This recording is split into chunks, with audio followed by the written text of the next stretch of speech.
viewers, welcome back to BCM Breaking News. So guys, this man on the screen is an ex-naval chief, a commander who exposed plots to Islamize Nigeria. So this man, during Buhari's regime, he came out, to expose that those people in National Assembly are the ones sponsoring insecurity in the country, and then he said he was ready to go after them. So this man had an interview during Buhari's regime. He exposed the plots, to Islamize Nigeria, and then he also said those people that in National Assembly, those politicians in National Assembly are the ones, sponsoring insecurity in the country. So this man recently had an interview, and then he said a lot of things, regarding the bill brought at the National Assembly to include Sharia to Nigerian constitution. This man said a lot of things. So guys, this man said that Nigeria is going to be Islamized, and then he called for division. He said the Igbo should go, Hausa and Yoruba should go, that it's better like that. So guys, just relax and listen to what this man have to say. Guys, take a look. The removal of person in section 24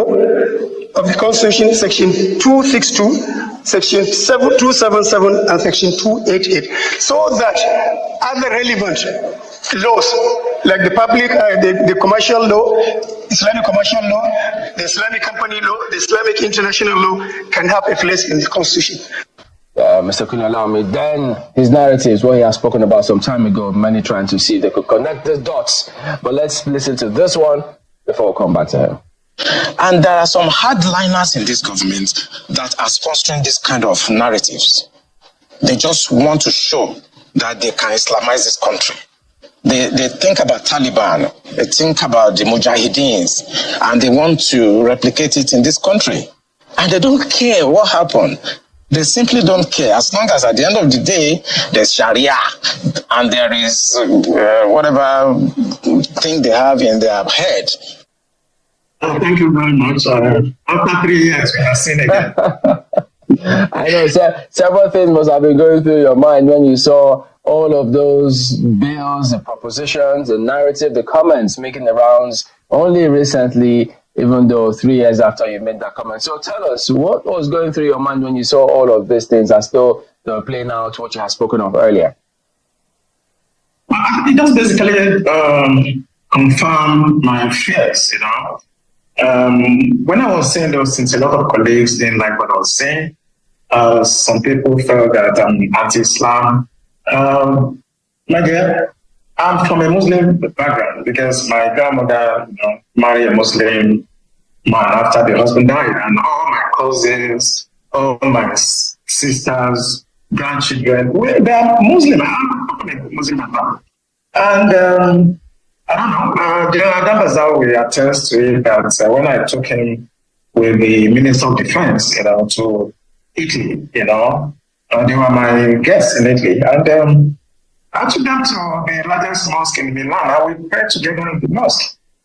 And I think I will tell you, I took him to Al-Aqsa Mosque in Israel to pray. And I have nothing against Israel. But you see, we are talking about identity and governance in this country. Identity and governance. It is so discouraging to know that at this century, we are still at this level of religious understanding. We are still at this level where I would say most of the things that we call religion, either Christianity, Islam, are basically some historical books that were plagiarized by most of the religions. I don't want to be specific, but these are ancient historical books that were plagiarized, and people decided to use them to either enslave you or take over your land and so on. And I'm really discouraged because at this level, Nigerians are so uneducated when it comes to religion. They are the Arabs, the British, the Romans. They use religion actually to capture your state, to enslave you. If we look at most of the religions, I don't want to be specific, they all practice slavery and also. So for us to be at this point where we're supposed to be talking about the hunger that is pervasive in Nigeria today, the inflation rate, the poverty, we are basically sitting in the hollow chamber, and what we can discuss is that they want to remove personal from something, and that's what they are going there to do. When people are dying, people are committing suicide, families are collapsing.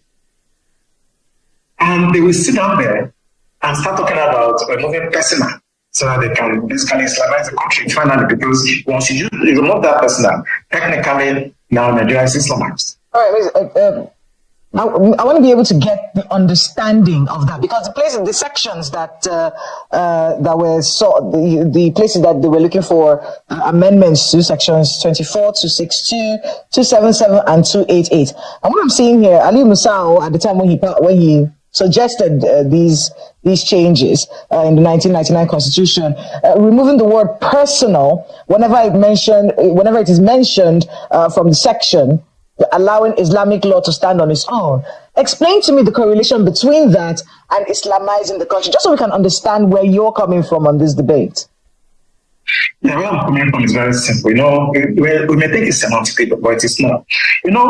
Personally, just talk about issue of marriage, things that are personal, maybe inheritance, maybe divorce, But if you look at the antecedents, Sankara started this by introducing something that is taking care of criminal laws. Okay? So now they want to extend it. Instead of them to actually discuss the 1999 Constitution, it is a fraud already. That Constitution is a fraud. Now what you are doing now, you want to start, advancing the interest of those religious groups to actually now confirm that Nigeria is an Islamic state. And let me tell you something that people don't know. This thing was caused by the British between 1900 and 1960. They knew that they cannot govern the North except they allowed them to practice their religion, and they were using their religious leader to basically govern them. It is called indirect rule. Immediately after independence, 1960, the British knew that they shouldn't have forged these two people together. They know.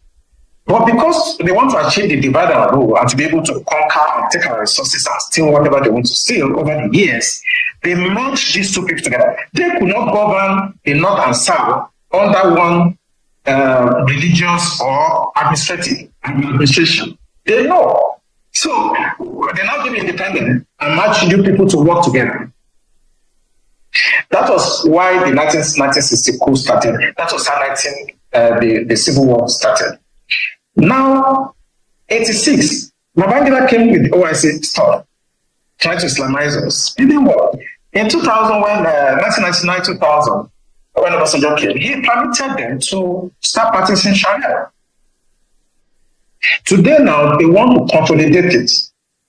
Once you remove that person, all of us, whether you are Hausa, Igbo, Yoruba, Jukun, Christian, traditional, you are now under the law, the Islamic law, because they put it in the Constitution. In fact, listening to the member that was representing Ahoda East, Abu Anudua Federal Constituency, River State, I want to get his words. He said, personal matters, that was envisaged, he says, by the people who drafted this constitution. And I want to quote him. The implication is, if the word personal is removed, Islamic law would have broader implications. The word personal was put there for a reason. Let's talk a bit about this whole conversation about Islamizing the country with our population and our dynamics. Is it possible that someone can sneak this in at some point and force all of us under some sort of regulation that we do not ascribe to? Is it possible that this can happen in this country? It is possible, and don't be deceived. It's going to happen. Constantinople, today's Turkey, they were almost 98% Christian before now. Today, they are an Islamic country. I did Islam in my master's program, and I was trained by Professor Alijani. It's a Persian, it's an Iranian American. And I scored A, that's excellent in Islam. So I know them. It may take them 1,000 years. They will Islamize Nigeria. So they will take it slowly, gradually. They don't forget. All of us will be dead after some time. Our children that don't care, or this Gen Z will come, they will still Islamize this country. If they can do it in Turkey, today's Turkey, what stops you? Why do you think they won't do it here? Except we take steps now, because we are the ones that are talking about these things. Our next generation in 50 years will not even care. You understand? So I'm thinking that if some part of the country, I don't want to be specific, if they feel strongly about an ideology, a religious, but I think they can restrict it to their area. And I think maybe Tinubu should do well by developing this issue of regional autonomy where everybody should organize themselves, or at worst, let the country actually go apart and you can do whatever you want in your area. I've come to that conclusion that I don't think we can stay together because of this very strong belief about religion. So it's either we stay together or people should mind their religion and stay where they are and practice what they want. Imposing it on others is wrong. I study Islam, and I don't want to talk blasphemy here. If I start talking about Islam in the next 3 hours, we will not live here. No, we don't want you to talk blasphemy either. Talking about our country. In many, we are not a religious country, so to on paper. We're a secular nation. What kinds of conversations should we be having with the Nigerian people, especially the younger generation, about how to ensure that we remain secular, where you can practice your religion in any part of the country that you please without imposing your views or belief systems on any other person? What kind of conversations should we be having, and what should our lawmakers be thinking at the back of their minds? At least they've made the first step, which is dropping this bill and ensuring that it doesn't go through. But in subsequent conversations that you said will inevitably come up, what should we be doing as a people to ensure this doesn't happen?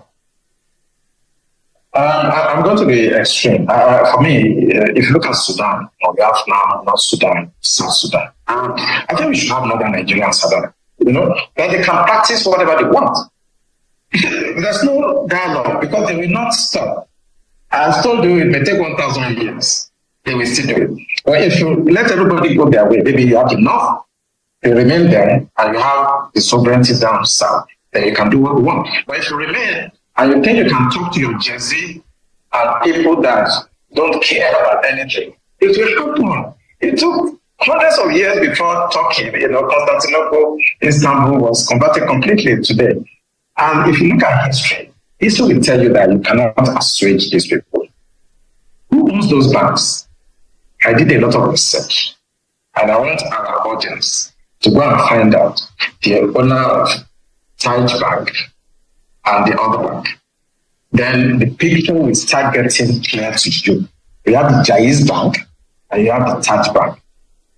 It is an open source information. Go on the internet, the board of directors, you will see the shareholders. I don't want to mention them on national television. Go and do your research.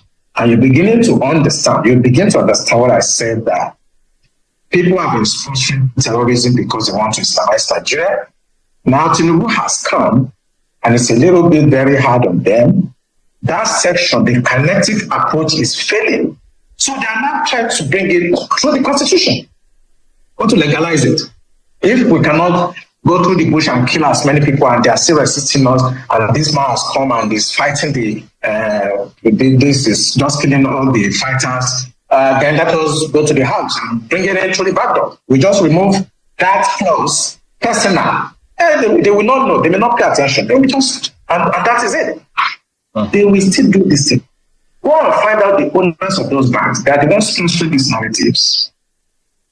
And I always say it on television, go after the sponsors. Those guys speaking in the house, they are just paid to do that. And with time, they're going to bribe the remaining ones and they will pass it. If not this year, it may be 10 years time. If it's not 10 years time, it may be 15 years. They are going to Islamize this country. But I think the solution, what we should discuss with people should try to understand we are not the same people. The North and South are not the same. The British understood. That's what they are doing in Nigeria. And they deliberately march us so that we can continue to fight like this and they can continue to take our resources away. Speaking about the British, there are several theories out there in terms of all of this Chatham House moves and why our leaders always go to the West before elections. Do you think that the influence of the British about this particular matter and more is significant? Has it waned? Is it still growing? What should be done about it? No, what the British did is just like what the Belgians, the other, like the French, it's the same method of giving you independence, but they know that you're not independent. Why do you go to Chatham House? Igbo recently wanted to talk about Yoruba nation. I saw him in Britain trying to give them letter. Why do we do that? It's because they have very strong influence. Don't be deceived. British are very subtle. They're not like the French people. They're not like the Russians. Okay, they're not like the Chinese. Very subtle, very clever.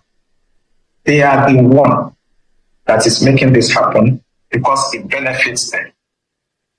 You can't be Nigerian president if you don't get the blessing of the British. What is their benefit, though? I mean, the British benefit? Yeah. It's economy. That's not that thing. It's just to be able to take your resources. Look at something. Look at all your gold and things that are mining every day.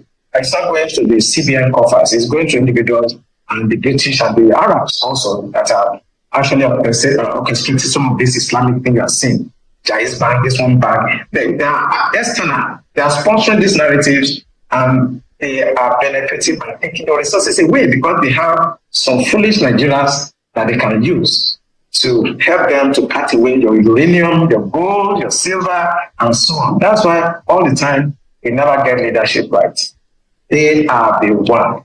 And I don't want to talk too much, including the United States. You cannot be president in Nigeria if they don't actually give you their blessing, including France now. France is very strong. They have very strong influence on us now.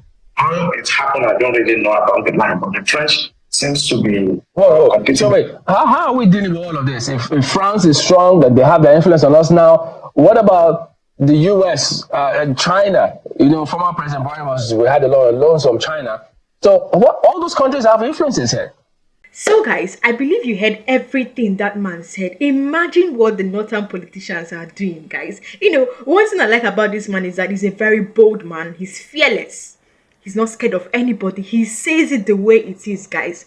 Imagine the northern politicians like sponsoring insecurity in this country. Imagine northern politicians, they are the one that sponsored the bill brought to the House of Assembly, guys, to Islamize Nigeria. How is that possible? When you come to the northern part of Nigeria, the northern part of Nigeria, that's the headquarters of insecurity. All these bad guys, that's where they live.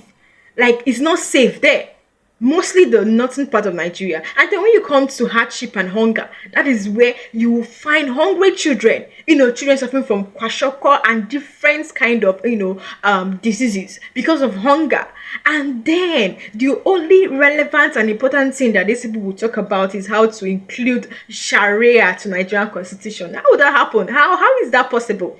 Because I don't know why these people want to say that all Nigerians should, start practicing Islamic religion, one religion. It's not possible. So this man is calling for division. He said Igbo should go, Hausa should go, Yoruba should go. So any religion you want to practice is now left for you. But for you to come out and impose it on all Nigerians that they must practice one Islamic religion, is not going to happen because of this mindset that these northern politicians are having. So it's obvious that these people, imagine at this time there is hardship, because this time you can see what's happening in Nigeria is a difficult time. So at this difficult time in Nigeria, because we are actually in chaos in this country, a lot of things happen in this country, down from insecurity to hardship to hunger, Nigerians are suffering. So at this time that the northern politicians need to look into relevant matters, like imagine what's happening in northern parts. Obviously, it's not just children that are suffering there. Everybody in that northern side, although people in the east and south, they are suffering, but it is more in the northern part of Nigeria. So the northern politicians are supposed to be looking into relevant, issues and matter, not coming to say they want to come and Islamize Nigeria. It's not going to happen because definitely everybody will just separate. Igbo should go. It is said it is better that the Igbo go, Yoruba go, Hausa go. Let's be on our own. So instead of these northern politicians to talk about how to solve the problems in northern parts of Nigeria, the only thing they could think of is how to Islamize Nigeria. That's just their aim, that's their priority, that's their number one, to Islamize Nigeria. So this man talked about many things. He talked about that the Britain wants the east and the south to be together, so that they can benefit from our resources. So guys, let me know what you're saying about all these under the comment section. Just share your thoughts under the comment section, and guys, don't forget to subscribe if you're new, like and share this video, and also drop a like for us. So guys, thank you for watching, and I will see you next time.